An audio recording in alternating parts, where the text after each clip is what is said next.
మేడారం సమ్మక్క సారలమ్మ జాతర వద్ద ఏర్పాటు చేసిన మీడియా సెంటర్లో బుధవారం జాతరను ప్రెస్ కవరేజ్ చేస్తున్న వివిధ మీడియా సంస్థలకు చెందిన జర్నలిస్టులకు మీడియా ప్రతినిధులకు మంత్రి సీతక్క టీ-షర్ట్లను పంపిణీ చేశారు. మంత్రి సీతక్క మాట్లాడుతూ కోట్లాది మంది భక్తుల కొంగు బంగారమైన సమ్మక్క సారలమ్మ జాతరకు భక్తుల రాక విపరీతంగా పెరిగిపోయిందని అన్నారు.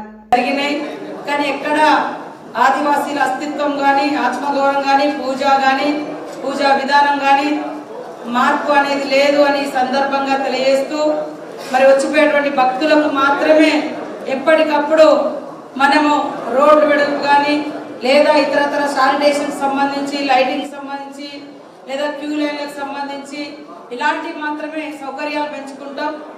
ములుగు జిల్లా పోలీస్ అందరూ కూడా డ్యూటీలో ఉన్నారు.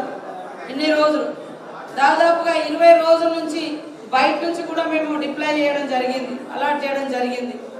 అదేవిధంగా గతంలో మనము 10% కూడా ముందస్తుగా సౌకర్యాలు వాడకపోయేది. ఈసారి 30-40% ముందస్తుగానే టాయిలెట్స్ కానీ డ్రింకింగ్ వాటర్ కానీ శానిటేషన్ సిబ్బందిని కానీ ముందు తెచ్చుకున్నాం.